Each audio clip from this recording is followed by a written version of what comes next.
welcome back, folks. We are back from picking a week. Good day. How's it going? Fantastic. Oh, great week this week. Hasn't been a great week this week. How was last week? Not too bad either. I got my second COVID shot this week, like I said earlier. So. Ooh. Yes, fully vaccinated now. Woohoo! I'm kind of, when people say like I just got my first shot, I'm like, really? Like, what took so long? I don't know. And I realized that it's mostly people that are not American. And I'm like, ours were available like in March, like February, March, like super early. And then I got mine in early April, I think. But I know that they're just not available everywhere. I saw on Twitter earlier someone from small country. I don't remember exactly where it was, but they I can't say the name, but they had AstraZeneca as their first shot, and their country actually ran out, and so they're like, well, I'm scheduled for my second shot in a week, and I don't know what to do. Ooh. I heard mixed matching is a thing. Is that not a thing? I think that was for the Pfizer and the, what was the other one? Moderna, Pfizer and Moderna. You can. They're trialing other versions of it too. Oh, fair. Yeah, close that curtain. You don't want the outside seeing what you're doing on the inside. Well, it's the white balance. Sure. Yes, that's what it is. You can't have too much white on this panel. Yeah, your shirt is affecting the white balance. What are you doing? What? Is it my gray?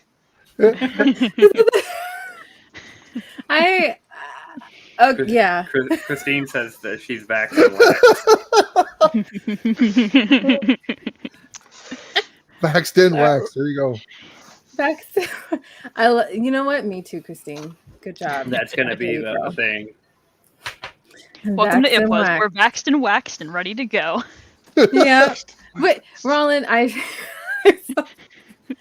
So I want to preface this comment here because I'm about ready to choke out all the men. Explain nothing. Why? You know why.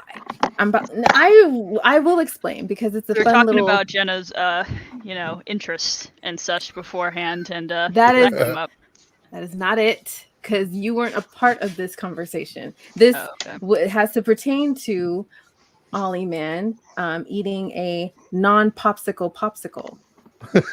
And then he wants to one up me and Google this shit and then tell me the whole definition of what the difference is between a popsicle and a freezy.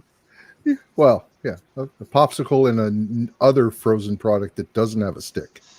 Right. And I had said it can still be a popsicle even if it's not without a stick.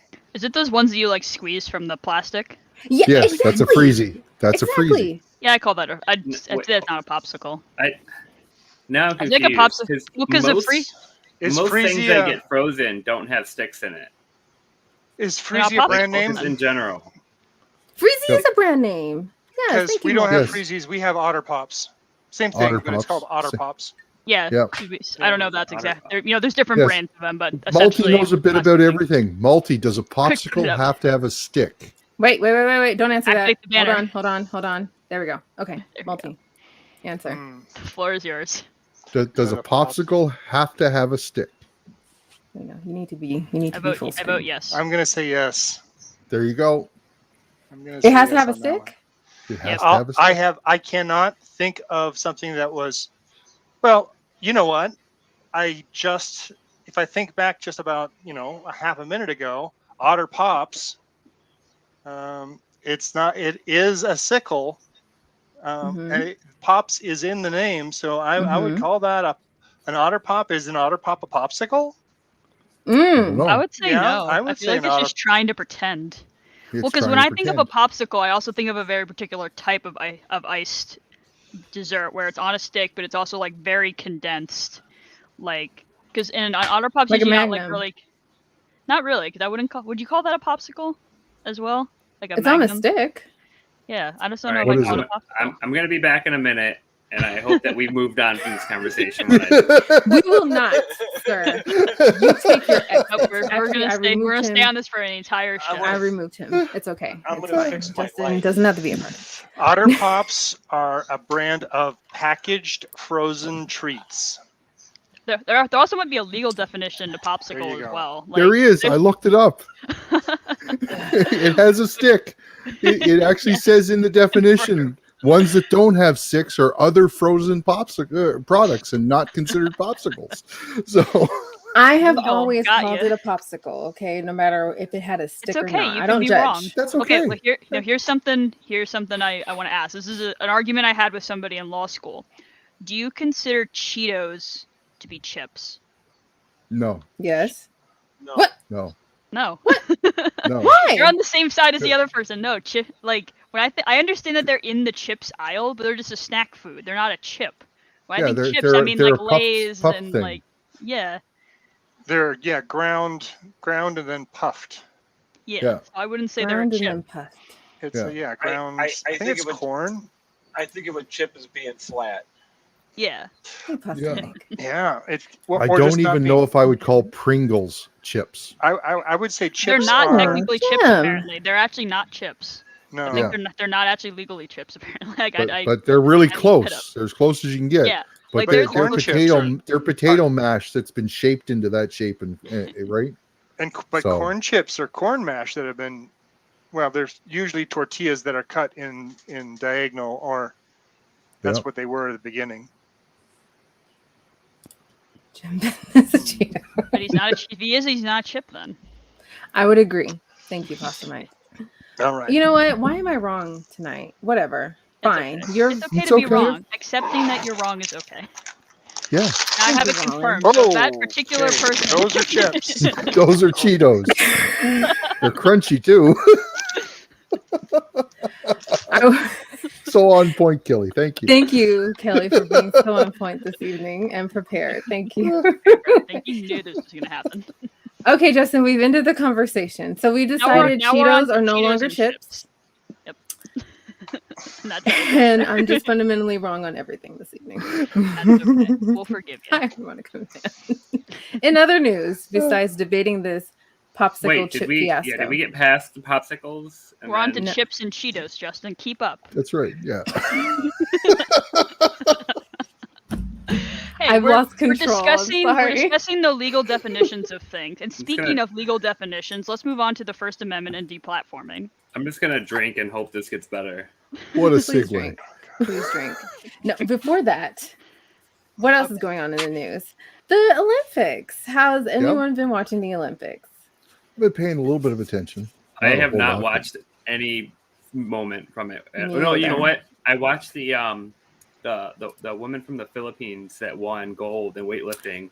Yeah, I watched that clip a bunch of times because that was really awesome. But nothing. That was pretty cool. That was their first Olympic medal ever. And it's gold medal. Yeah. Bermuda got their first Olympic gold medal as well this I dated a week Filipino once. in the women's triathlon, I think it was. So I listened to a podcast about how awful the Olympics is, so I'm like, I wasn't watching it before, now I'm even turned off from watching it now. You know what the main story about the Olympics this year is, though? How all the athletes are having sex in the Olympic Village. That's the biggest topic. They did that every year, though. That was like a constant thing. Yeah. Apparently, the bed thing got debunked. It wasn't like someone jumped on the bed, like an athlete jumped on the bed to show how sturdy it was, and it's like, this is not breaking. The news story this year is that the women's teams are not, are changing out of bikinis for shorts. Oh yeah. And it's just chaos all around. I have my right to not show my booty cheeks. Thank you. That was I don't know if that's the Olympics, but no, it is. You're right. Yeah, I it was forget the what team. Swedish team. I think it was Sweden. But that was teams that have done it now. Well, it's basically a volleyball team that first was. Thank you, Norwegian. A handball team. Yeah. Yep. Yes. Beach handball. Beach handball. Okay. Yes. Beach volleyball, handball, whatever. I'm wrong tonight. Okay. It doesn't matter what I say. You guys are so nice. You might as well just say things. Just say things. Everyone's wrong. That's what we're here for, to tell you how wrong you are, Jenna. Thank you. Yep. I love you, Roland. I swear. That's why you're the cute one. So yes, they decided that they did not want to show their asses out and just wear just regular, shorts, thigh-high shorts or whatever. And so basically a lot of the women's teams have transitioned to, especially with the gymnast teams, they've transitioned to wearing the skimpy onesies to the unitards so that they're full length and still, as versatile and pretty as they can ever be. And obviously the uproar. One for me that I just discovered last night, and multi just know this too, was that for the swim teams, for particular swimmers, African-American swimmers, I'll have you, they did not recertify a particular branding of a swim cap that is primarily made for African-American women because of their natural hair. So whatever, I haven't read the full article and I don't know why and what the specifications are for certifying such a swim cap, but they disallowed this particular swim cap that's primarily mostly used for African-American women swimmers. And that's bullshit. Agreed. Yep. So it's the year of the women in the Olympics. On top of which the whole, tragedy of Simone Biles being un-American and not going forward with her dance routine and blah, blah, blah. And all that bullshit she's too. She's a quitter. She's not a team player. I haven't heard a whole lot of that. Like, how dare she not get her 16th gold medal in the Olympics? How dare she? Well, the coverage I'm watching of that is Canadian, and they're not taking that bent on it at all. I'm reading. I'm talking about social media. The major news stations wouldn't talk to her about her like that, right? But what I find interesting about that situation is that she kind of backed out because of mental health issues and for whatever reason. And if she messed up for some reason and they didn't get gold, she would have got harassed for that. But now she backed out and they won silver, and she's still getting harassed. But nobody's acknowledging the fact they still went on and won the silver medal. Yeah. Like, nobody's talking about that at all. Right. So the strength of the of the whole rest team. Of the team without her, who's good enough to go on and win silver, is not being acknowledged at all. And all of their contributions and stuff are just being shadowed by her, backing out. You're talking the women's overall team, right? Event, right? Yeah, there was a team event. The women's overall single event, I'm pretty sure her teammate won that today. I can't think of her name, but so it was American won the gold in that today.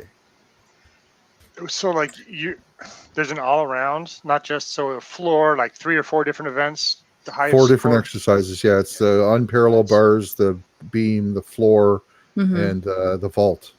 All right. So. Yeah. American. Looks like Suni Lee. Yeah. Wow. Yeah. So everybody expected Simone Biles to be the person that beats everybody, and she's been doing it for a long time, and she'll probably come back and do it again. But there's still other people playing. Yeah. That's right. Exactly.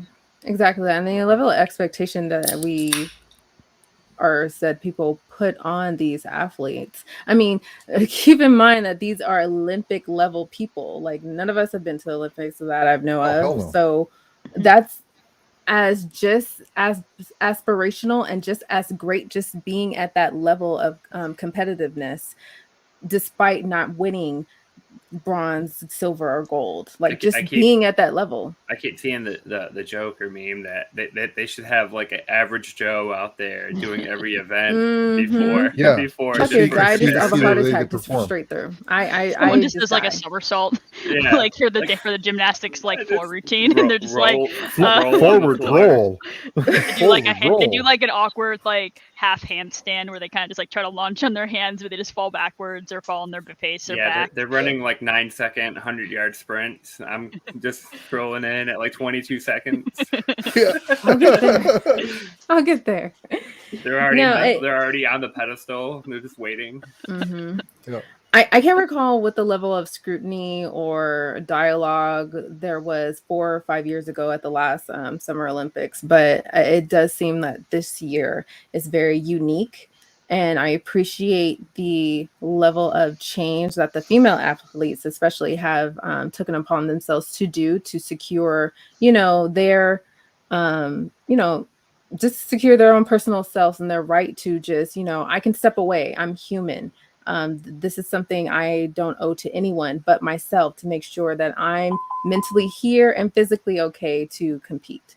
So that alone is aspirational. That alone is great that they're at that level. And I commend all of those Olympic athletes for being at the level that they are, especially you, ROC.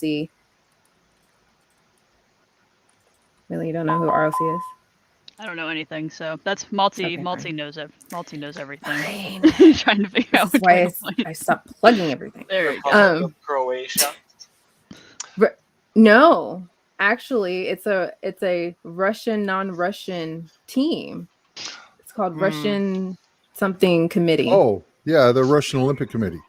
Yeah, there you go. ROC. I missed what you said. Because Russia was banned last time, but technically they're not. So this is their loophole to still compete. Yeah, Okay. that's exactly it. So these are the Russians that didn't get all doped up by the government. Right. Yes. I mean, I guess it's kind of like the like the refugee teams, like in a sense, where it's like we're like, of these places, we're not. The Jamaican really technically them. Yeah, gotcha. Sure. Typically, yes. All right. The Well, refugee good. teams are doing really well too. Or the refugee athletes are doing well in some places. Hey, Nick. Good to see you. Welcome everyone in the chat for being here. We have new friends. I will acknowledge In Time. That is Nick, of course, from the In Time podcast. Nice to see you, sir. I did see Meaning Forge, which is also Jim Benton. Nice to see you as well. Good new friends, and of course our usuals, which we love. Godless Sewing is also in the chat. Godless Sewing, you are new here. Hello. Hi. Nice to see you all. Thanks for joining us. We were off last week because my sister got married this past Sunday. So last week was a batshit crazy. So she is now wedded and they just came back from their honeymoon. So all well and done. I'm back to my normal, usual self. But I just have to say that the chat looks like we're in some sort of like club where everyone doesn't use their real names, they use like fake names. You have like Meaning Forge and Harmonica Man and Normalizing Atheism and things like that. It's like there's like yeah, but at least it's not like In Time and Godless Sewing. I think I'm not making fun of anybody's names, but it's just like everyone's using like the names of their podcast and like account in their different accounts and everything. So it sounds like we're in like some secret society where no one uses their actual name except for Kelly. Except for me, right? Except for Kelly. Exactly. Yep. I mean, if Kelly wants to dox himself, he has a business. This is how he's making money. Yeah, I'm already doxed. It doesn't matter. Me and Kelly are the only ones. Type me in on the internet and find everything you want about me because of my business. So.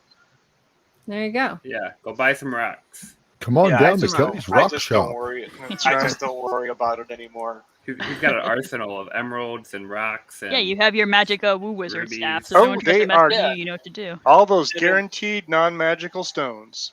Except for the magical ones that he knows about that he keeps in the back. They still hurt when you throw them out a window at somebody. I was just about to say, and if people give me a hard time, I can just throw the rocks at them. So. That's right. Infinite ammo.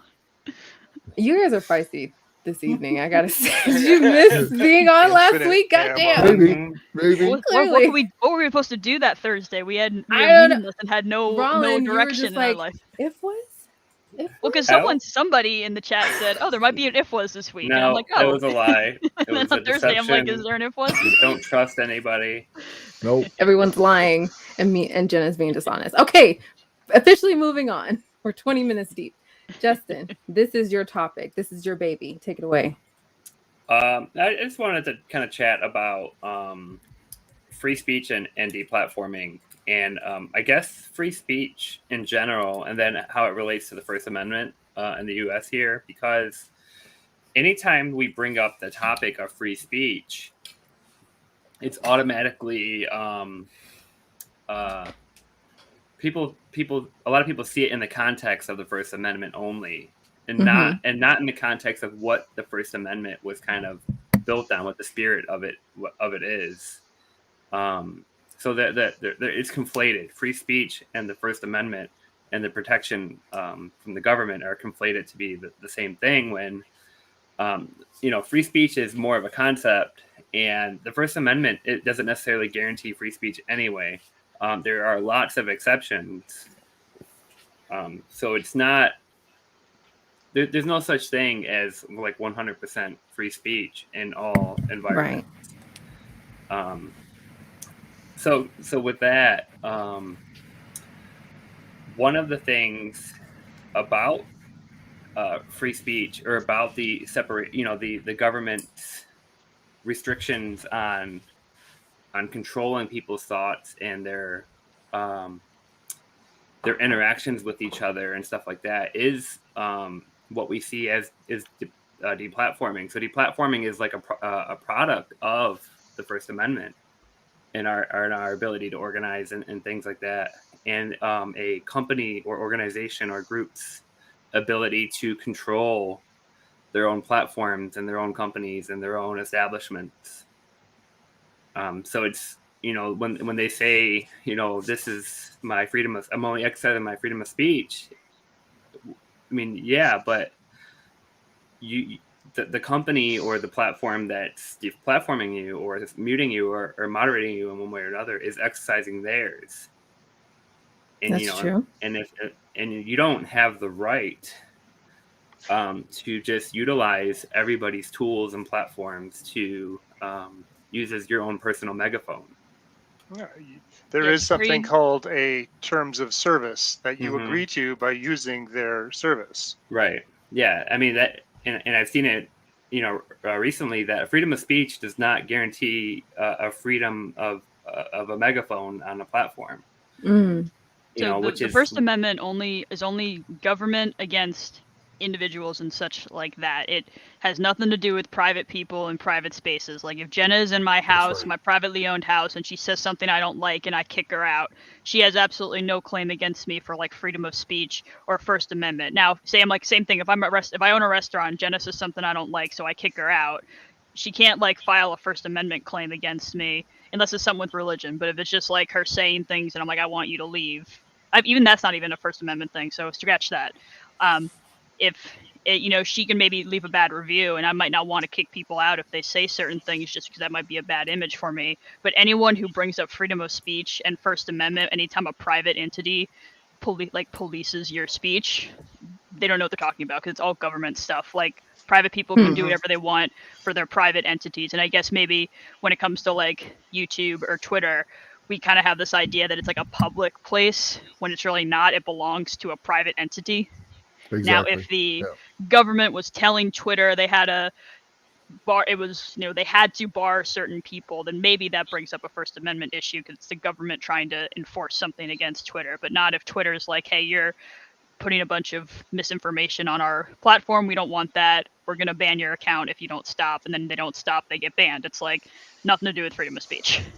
It's right. Not even, it has nothing to do with the Constitution almost whatsoever. But on the flip side of that, we can talk about freedom of speech as a concept, as an idea of how we would like to organize our society outside of that particular context. But it's hard to have that conversation because that gets conflated with the government and the legal aspect of it, which it's important, but it's not the only aspect of freedom of speech and how do we conduct ourselves and have productive conversations. Would it be like if we say we did have a like government-owned Twitter and it was owned by the government and run by the government, people were allowed to log on and post things on there? Would it be like, how do we want that to be managed? No, I just mean like in general. So we have Twitter, we have news organizations using it, we have government officials using it, we have entertainment personalities, weather reports. I mean, something like Twitter is like, it's almost like Twitter and Facebook is where almost everybody has to have that to be plugged in to our global communication systems now. And even setting aside the government interventions and the First Amendment rights, where do we start kicking people off of this platform which is like the only way, one of the only ways to stay connected to everybody. And based off, right? Oh no, go ahead and finish. So it's setting aside the legal thing, but kind of bringing in like ethical positions. Now, you know that and what we consider deplatforming. We know that we know that when you kind of talk about it, it's not that it's illegal. It's that the laws don't cover it. It's not like illegal or illegal. It's just a thing that, you know, companies can do. Now, I feel like that kind of bleeds into someone can argue their issue with cancel culture. Right. So, I mean, depending on which side of the aisle you're on, you know, Republicans say that only conservatives and Republicans are being deplatformed, and the left will say only leftists and, you know, are being deplatformed. Yeah. Everybody says that their side is being canceled and silenced and this and that, but there's always there's always like this idea that it's like a gross overreach of the powers of moderating these platforms. But I think most people will agree that there are some limits that have to be set on these platforms. You can't just put anything you want on there. Even these new social media platforms that are popping up from these conservatives, the ones that are like, oh, you can't put porn and you can't say curse words. Is everything minus porn and curse words? Is that freedom of speech? Right. You know, probably not so much.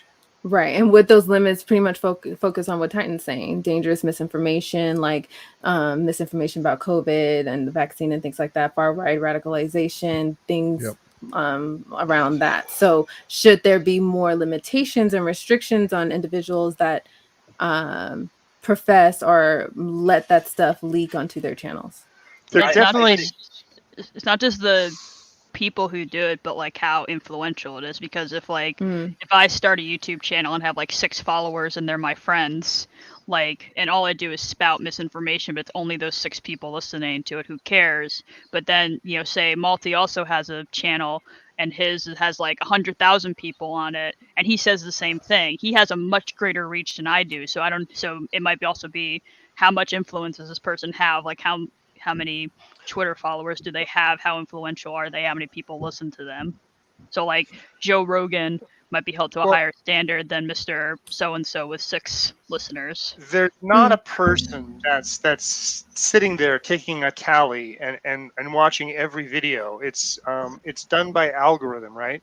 And so, yes, there needs to be some changes, and it has to do with reporting, but there needs to be some changes in the way that the censoring is coming to those companies, the way that the data is being curated, so that it's not, God, I had something.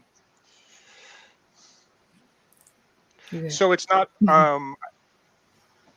populating everybody's feeds with this disinformation. You know, I saw something about Facebook that was showing that their misinformation or disinformation was disproportionately being pushed out to people versus information coming from the CDC or the Department of Health or things like that.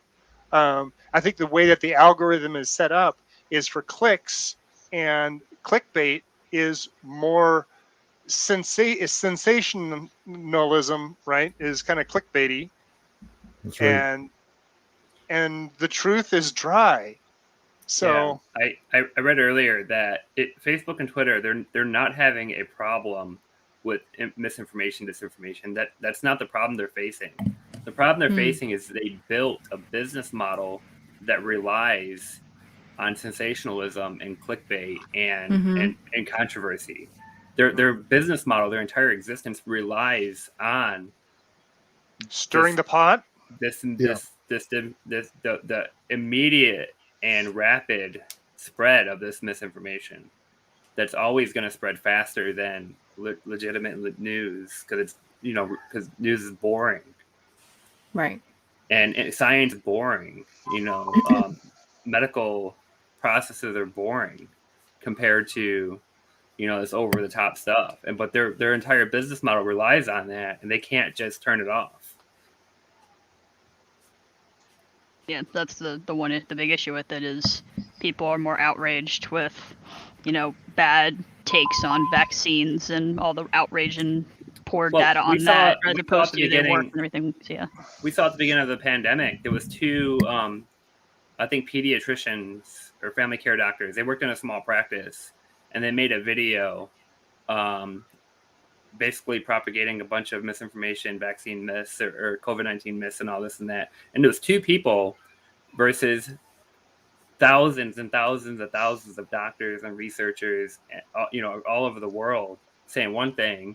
And you have this handful of people, the common anti-vax people, the 12 people that are pushing, the primary 12 people that were pushing vaccine misinformation. And then you have like the standard foreign bots and trolls that kind of push out memes and content. And then you have a couple doctors here and there, but their stuff was getting spread everywhere. Yeah, you're right. And people were taking to that and saying, okay, this is the information I'm going to follow. It makes me angry. They're getting millions of views.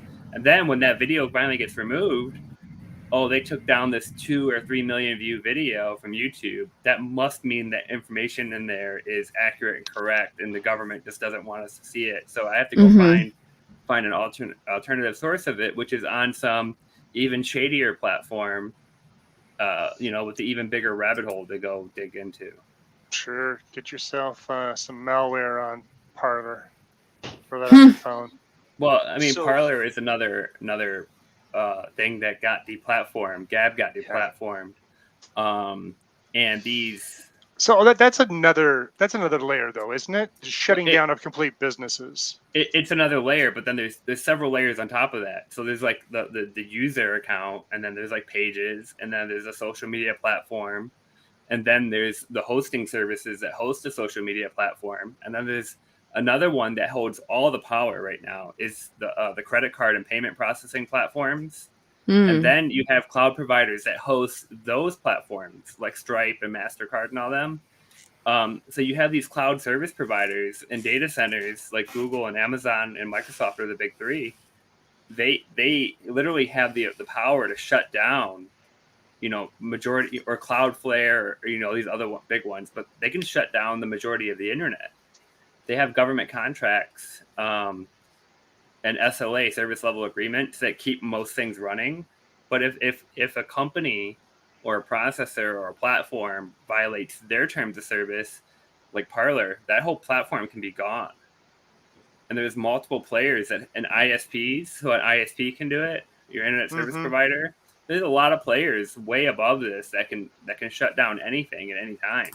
And when you have things like ISPs that are that monopolize a region, there's almost nothing you can do if they shut you down or if they stop, processing your traffic. So then what level of control or what level of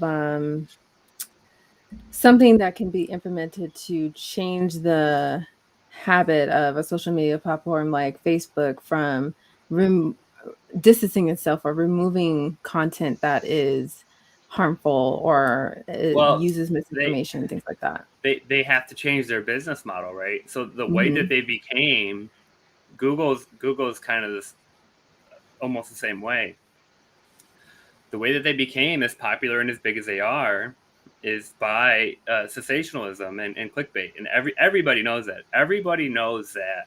So advertising dollars. Advertising. Everybody knows that. Once you start clicking on articles, you're going to see more posts like that. You're going to see more groups like that. You're going to see more pages with the same content.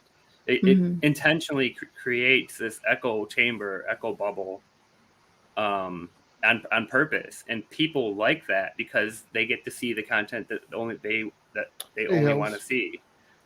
They don't have to be exposed to new information that confronts their preconceived notions and already held ideas. And then you basically just do. It's called doom scrolling, where you just endlessly scroll through all the bad news and whatever makes you happy or sad. That we all do every night. Day, or, oh, that's just Reddit for me. Yeah. Interspersed with cute kittens, right? Yeah. So it's there like, you go. But their business models are based on this. So we've had platforms that tried other methods of doing this, but we perceive when we're the product, when we're being advertised to, our data and information and our screen time is being sold to these manufacturers and advertisers and whatever. We perceive that as being free. We're getting a free service. We get to communicate with people. But we're also being heavily manipulated, but we never really realize it. But there's other platforms out there that don't have this. They just never get off the ground. They don't have the same funding or backing because they don't generate the revenue to support it.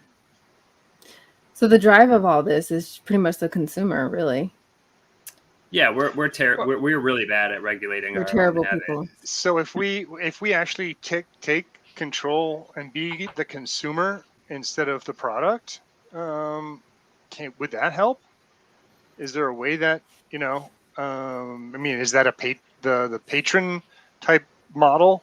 Yeah. So when you're if you're paying for a service to get what you want, it's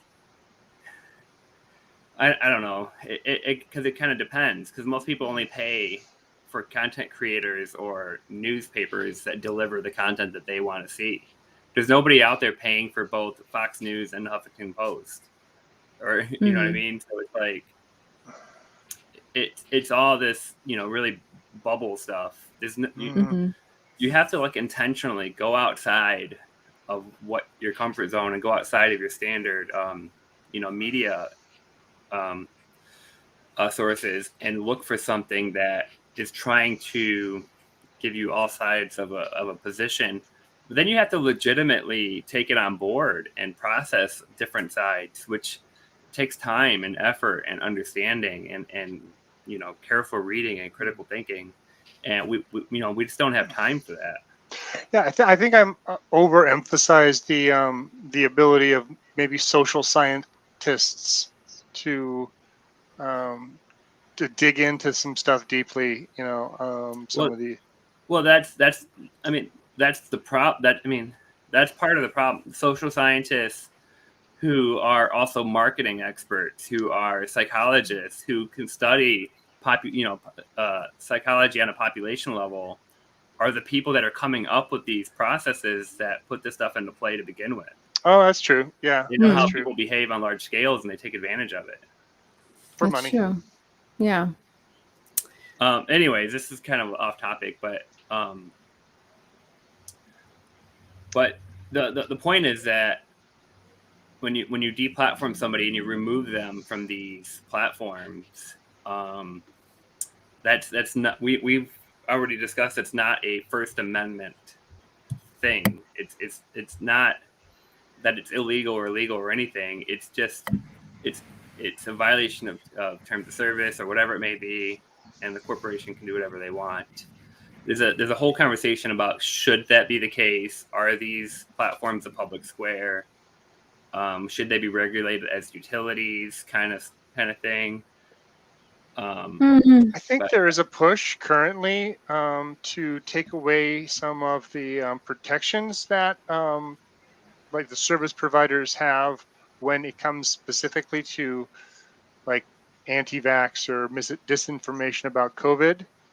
They're Section 230 protections.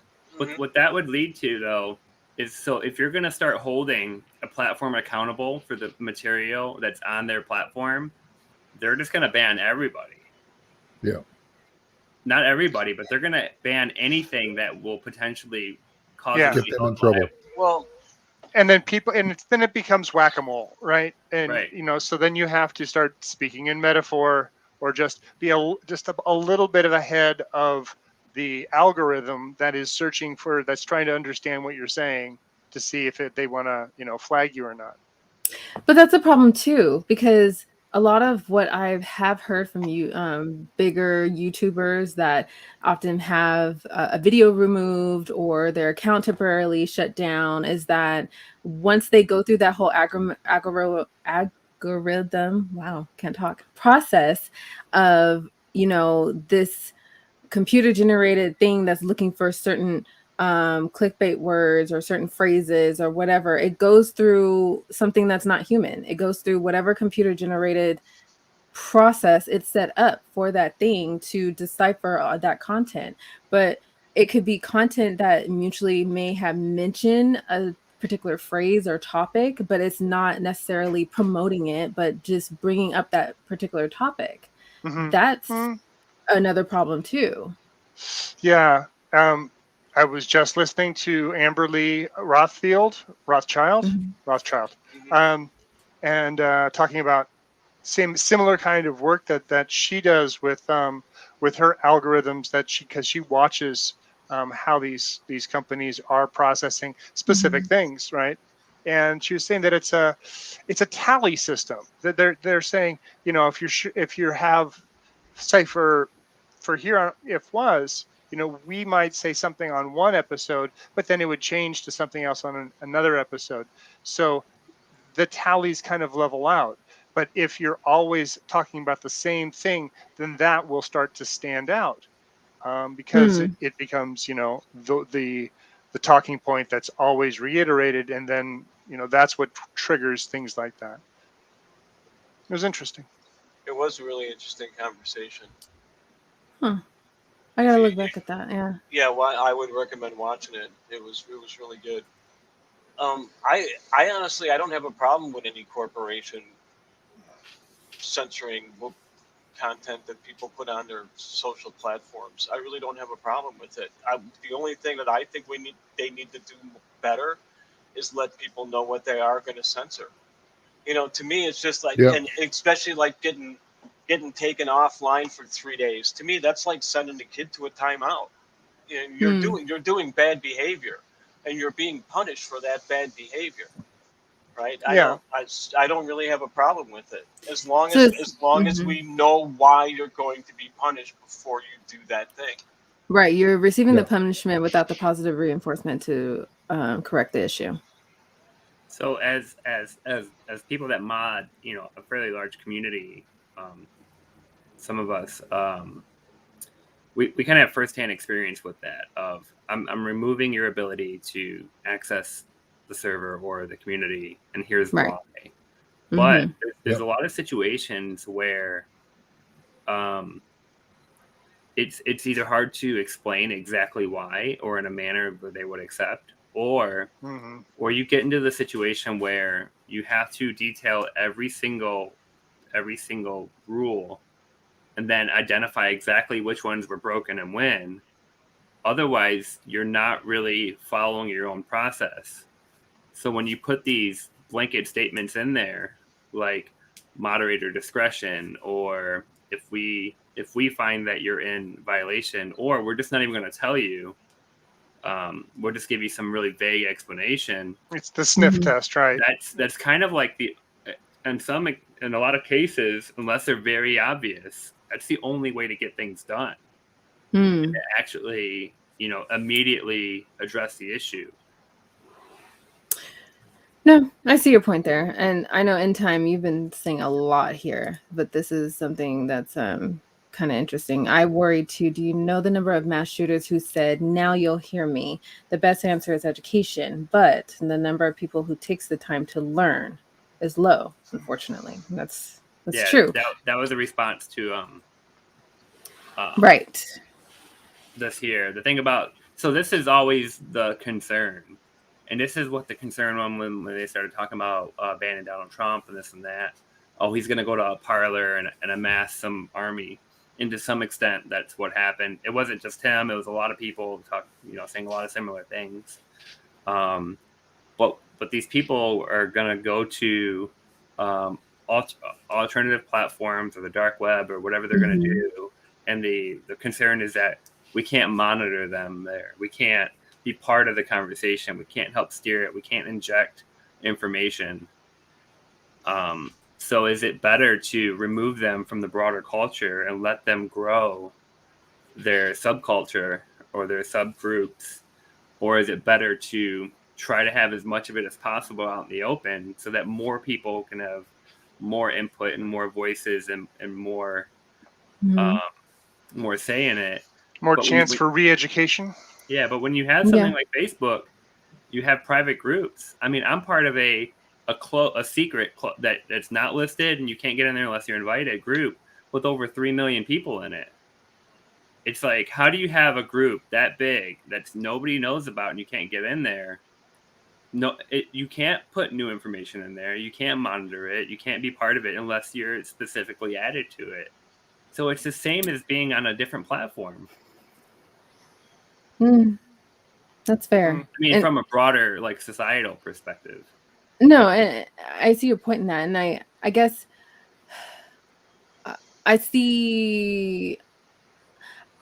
Just going back to your difference between just removing these people from the broader public society versus just making it more out in the open and public. I still fall on making it more out in the open and public, because you then have more voices and people and eyes on this particular issue or said group, in order to have more standing, in order to make some type of particular change, whether it be by law or whether it just be just a change within society or within that particular culture itself.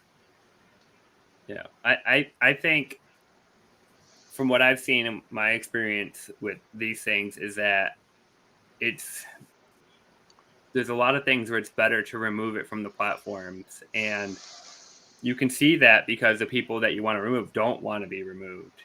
They don't want to have that external input, but everything that they see is a chance to radicalize someone else. They want to reach as many people as possible, even if it's some very minute % of people that come to their side. You know, it's just all opportunities to radicalize people. You're not going to reach most people, but the people that you do reach, you do convince, if they're extremists, then there's almost no amount of external input that's going to change that. In a lot of cases. So but it is a struggle, and it's a conversation that needs to be had, but where these business models don't allow us to have it. Exactly. So this radicalization, there's a specific demographic that is susceptible to this, you think? Right now, yeah. It's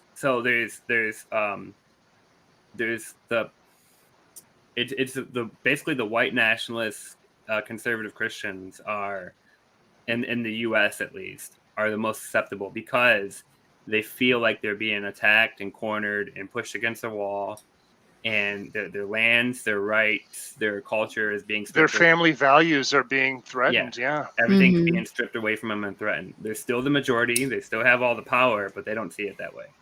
Right. They know that there's a change, a flip is coming, and they've caused so much harm and damage over so many centuries that in their head,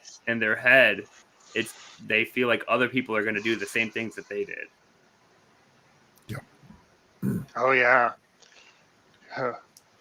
Yeah, I guess if you're used to carrying a stick and the only thing that you know of is carrying a stick, and then you think somebody else is going to be having that stick, they would probably behave the same way that you did.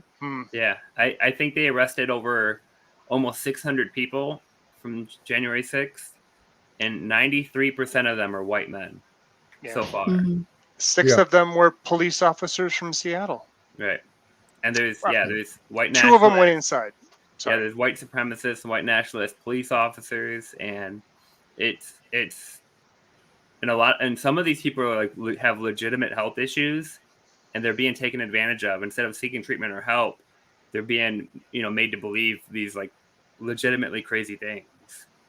And but there's nobody saying, hey, you're going too far with this, or hey, maybe you should go get help.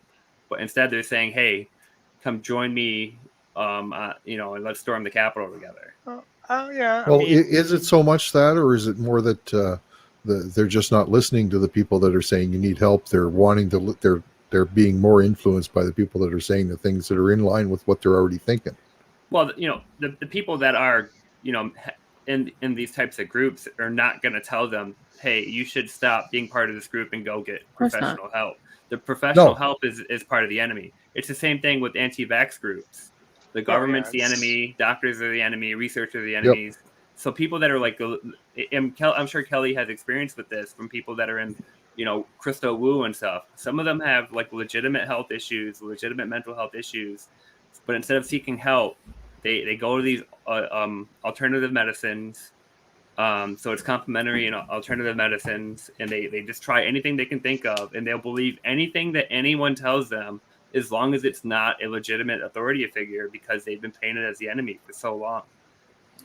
Well, or they definitely, you listen and trust things that come out of the mouths of people that are near to you and you have gained to know and trust. But sometimes family members, Aunt Judy is maybe not the best person to. There's also an enormous network that's widely available in public that tells you 24/7 to distrust the government and doctors. Yeah, it's not like there's one person in your family doing it. It's, you can turn on the news, any website, any Facebook group that you're in, all over Twitter. You can find huge groups of people that tell you to don't trust doctors, don't trust politicians. Don't get help for this. Scientists. Yeah. Oh, scientists are the worst. They just make up stuff all day, every day. Don't trust them. They're only in it for the money. Pharmaceuticals only want your money. Politicians only want power. Yada yada yada. And this is widely available all over the place. Most people just kind of are able to reason through it. I always laugh when I hear people thinking that scientists have some crazy conspiracy. No. To keep information. If you've ever been in a room with 6 scientists, they won't agree on anything. So there's no way you could get the whole group of them together to do some big conspiracy. Yeah, I know a handful of scientists, and so there's some that are actually like really big, and they've like created vaccines or they released books and stuff, and they're really, they have good money. But most of them are not getting rich at all.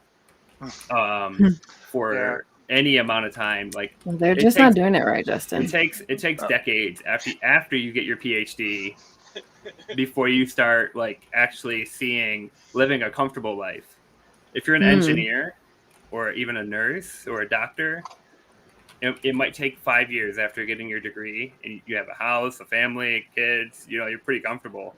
But if you're like a public scientist, it takes a really, really long time. And you're basically spend your whole career begging for grant money. Well, it's just trying to make sure that the techs and the postdocs that you've got working under you are giving you stuff that you can publish, so you can show that you've done things, so you can ask for more money, so you can get more stuff and do more stuff. And there's flaws with that. There's the positive results bias, where you only publish things that support your studies and your research, so that you can get more money to fund it. There's a lot of problems with research, but having too many rich scientists is not one of them. That's true. No, it certainly isn't. That is, I think, aside from that, one other thing, as far as going back on the free speech, and something that I saw Helen put in the chat earlier, if I can scroll up and see it, I'll find it. But it was something along the lines of you have the freedom to say what you want to say, but of course you have to recognize that there are consequences to your speech. Thank you. You can say whatever you want, but you are not free from consequences. That is very true. And I often say and demonstrate this to people. Like, for instance, you can't just yell bomb on an airplane, or you can't yell gun in a movie theater, or whatever type of phrase, or say certain things hurtful or harmful to another person without expecting some type of consequence to those words. You can't say that a popsicle without a stick is a popsicle. Banning you immediately. You are censored. Damn it, ʻOllieman. I didn't say anything that time. No, wait a minute. That was Jena. That was Jena who said that. Can be a popsicle, not a stick.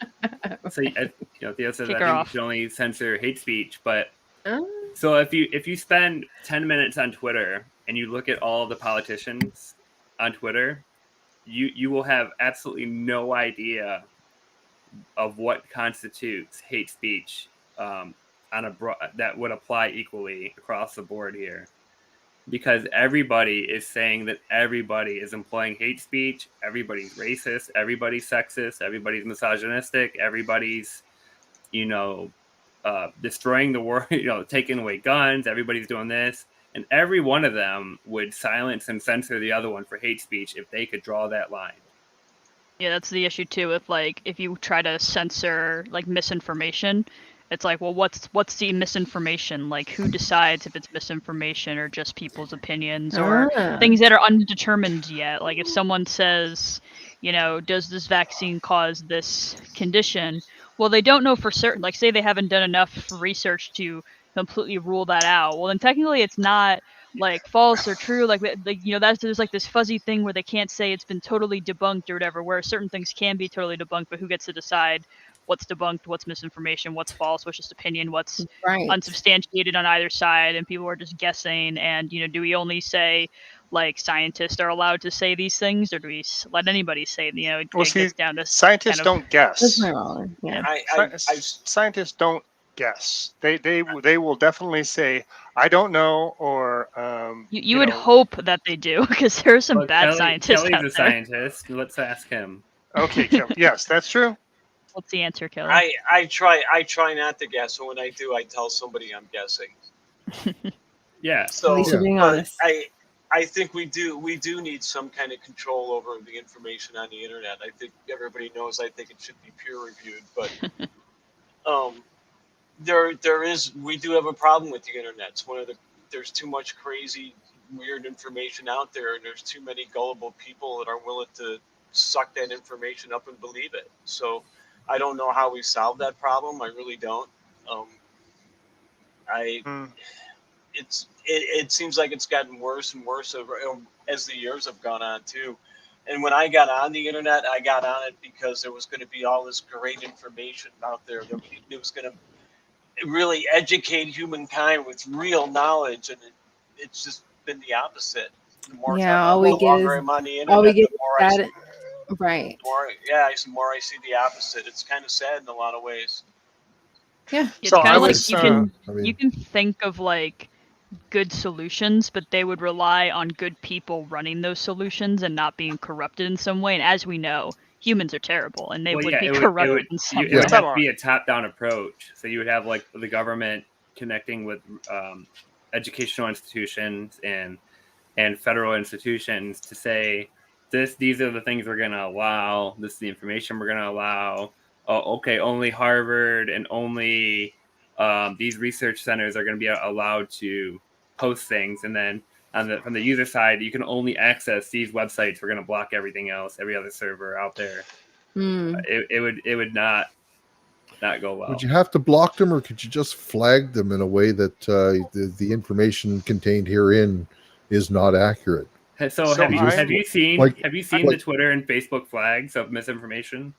No. Yeah, I've seen them. So no, I don't. I'm just new to Twitter. The people that care already know, and the people that don't trust the government ignore them or look at them as proof that the information is correct every time. So I was on. I was sitting waiting for an appointment today, and so I was on my EDX at Harvard, refreshing a AP biology course. Yeah, you would be. Yeah. So just wasting some time watching a video, right? Yeah. It's like, yeah. And so that is out I'm there. on TikTok wasting time. What you're doing is not the same. No, not even in the same ballpark. Please let him finish. They are two totally different sports. Continue, Multi. It's like comparing badminton to a triathlete. Go ahead, Multi. It's just so yes, there are things like the massive open online courses that are out there. So if you want to educate yourself, I mean, that is the great thing about the internet. All of this great information is out there. Unfortunately, yes, it is being submerged by misinformation and disinformation, and people be cray-cray. People be cray-cray. Technical So you think term. of the lack of critical thinking skills if you can't suss out with that info, and how do you? So you can kind of sort of teach critical thinking and analytical thinking skills. You can't teach people to value them, and I think that we have more of an issue of valuing, sussing out correct information and critically analyzing information.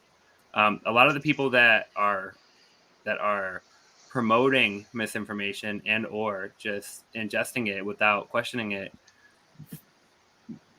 in the conversations that I've been in, that I've seen, especially around vaccines and stuff, they don't want the correct information. You can post article after article, you can link after link, explanation after explanation, and they will say the exact same thing over and over and over again, or just use it as proof that they're right somehow or another. They're right. Right.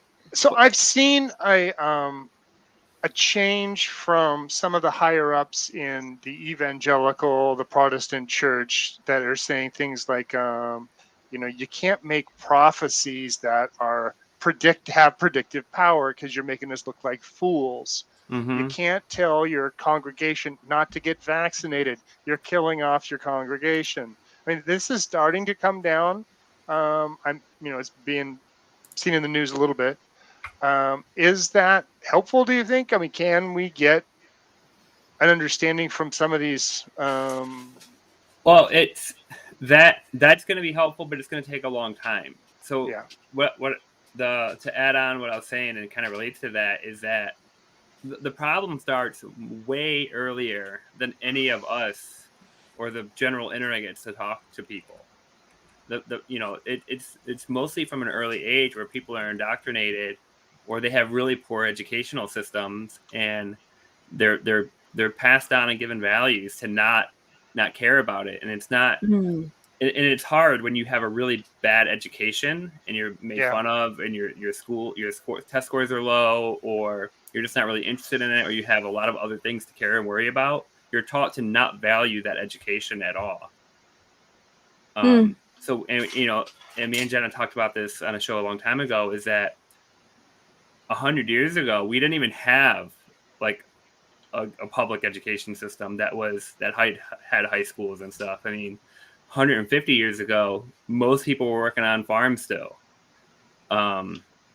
So it's like, this is still relatively new. And, that's one of the problems with the internet is we still have a really poor education system. Colleges have been around for a while, but it's been for privileged and the elites and upper class people. And it's still that way for the most part. And we just never really had good public health, and it's slowly getting better, but it's still very, very, very lopsided. Ollieman, what is that? And it's still unequal, and it's still hard to instill those values everywhere where you don't have a good foundation. So there's a lot of people out there that are taught or learn to not value these skills that you would get from a better education and a better environment. Right, because when you can't make that expectation, or you can't meet that level to get or acquire that type of education, then it's like, well, fuck it. I'm just gonna, do my life and not worry about those things, because it's hard. Life is hard enough to try and worry about something that's unattainable. And bottom line, you are right, Bar. College is so expensive. So expensive. I am in so much financial and it's getting worse. Debt. And it gets worse. We're bringing up this. I'll be done. We're bringing up this solid. We're bringing up this solid, fairly solid public school system at like the grade school level, but the price of college is just skyrocketing, totally out of control. Yeah. And if we make community college free, that would be helpful. But then it just feels like 2 more years of high school for most people. And that's where vocations can come in, even better than public upper learning. Yeah, I mean, I'm technically in a trade myself, so I mean, I don't have any issues with it at all. I like it. That's how I got my license. But yeah, I think to teach those skills, it's a huge failure of our educational system is where those don't get built up from the beginning. Yeah. If only my school enough taught me better to learn the difference between a popsicle and a freezy. Yeah. You keep bringing it up to be like faced with ridicule, Jenna. I want to be right. That is something. Well, then change your opinion. That's something your parents should have taught you, not the schools. Yeah. Kelly, that's another big thing. I saw an article earlier that people want economics class back in schools. Has that been removed? I don't know. Oh shit. I just remember I suggested that to my mom, like a finance class, and she's like, well, I taught one for a little bit in high school, and the kids weren't interested, so it's not a good idea. And I'm like, kids don't pay attention to science either. Should we not have science? Should we not have any classes? I didn't pay attention in algebra either, right? Yeah, by the time they're 30, we'll all go back to that. When we're 30, we'll go back to that finance class. I am 30. What? You want to take a finance class? No. Happy birthday. Anyways, very great points from the chat and from you all. Thank you so much, Justin. Great topic. Birds aren't real. Birds? What? Birds are not real.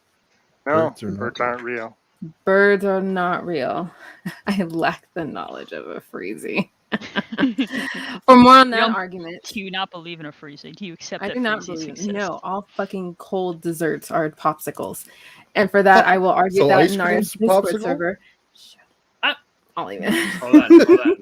Hold on, Jenna. Is whipped cream a popsicle? Whipped cream? That's not a frozen Cool dessert. Whip. It's called though. You see, Cool Whip? Cool Whip. Cool Whip. Cool Whip. Cool Whip? Oh, a bird. Birds it's not a bird. Oh, I got a bird. It's a government. It's a government spy drone. Oh God. Birdsaren'treal.com. There you go. Perfect. Wow. Thank you for sharing that disinformation. They have like merch and stuff too. Yeah, they really do. Stay tuned for not next week because we have been officially deplatformed for sharing disinformation to y'all. So you're welcome. That's an example. There you Wake go. up, sheeple. Wake up, sheeple. Do we know what the topic is for next week yet? No, but the week after next, we will be having a special guest podcast show called Speaking from the Center. They will be joining us on August 12th, and I think actually you're going to be on vacation. Yeah, they'll be joining you. They'll be joining me. They'll be joining me minus Justin 2 weeks from now. So stay tuned from that. So yeah, Speaking from the Center, I was just on their podcast yesterday. Great group of guys, mostly a lot of talk about politics of America today. Both generally it's two guys, but yesterday was three. They all come from different spectrums of the political realm, so it was nice. I had a little bit tidbit discussion on healthcare and the Delta variant virus with COVID, so it was good. So I welcome them to join us in 2 weeks, minus Justin. Woo. The other remaining of us will try to make up for Justin. Yes, thank you. All of you will be Justin. You will congeal and formulate. You gotta get really drunk and rant. So basically, So about a month ago, I donated blood. Yes. And I brought it up on here and invited all you guys to go and do the same. Has anybody looked into doing that? And that's our show. I do need to sign up because like a month or so ago, I actually did sign up to go give blood. And on the way there, they're like, "Oh, we're actually gonna close early." And I'm just like, "Thanks for I had my appointment at 12:30, and they called me at like 12:20 that they're gonna close early." And I'm like, they called me like an hour before, and were like, "Oh, do you want to come in earlier?" And I was like, "Nah, like I'll come in at my normal time." Like they could have told me, by the way, we're thinking of closing early. Would you mind coming in early? And I would have been like, okay, sure, I can do that. We're trying to fill spots. We got open beds. They never said that though. They just said, "Would you like to come early?" And I was like, "I'd prefer to keep my spot." They should have said, "Hey, we need to fill spots. We might close. Gotta. So I do need to get back and do that. I'm due to be drained. There you go. All right. That can mean two things. Anyways, yes, thank you for putting that up. Brewfats podcast, my friend Eddie. So I announced my position today. I am formally an agnostic Christian. Yay! That is something almost there. You're like 2 whatever football language or whatever. You're almost there. Yeah, we should stop this. Whatever label works for you is fine, and you don't need to really label yourself if you don't want. Mm-hmm. You're so good, Multi. That's why I like you. That's why you're the savage. But yes, next week, don't know what the topic is. Don't know if we'll have a guest or not, but we will be here same time, same place. So we're back in motion. All of you in the chat, please, if you haven't already joined our Discord, hop in there. We'll be catching up on more talk conversation after the show in the next few minutes. Other than that, we are signing off. So thank you. Missed you guys in the last week. You guys were feisty in the beginning. A little bit. It's all done, and Jenna, you're on vacation for a little while? I'm on vacation now. Nice. I've been partying it up by myself, just staying up late for no fucking reason at all. That's great. I'm hitting the button. God damn it. Okay. Hitting the button now. Bye.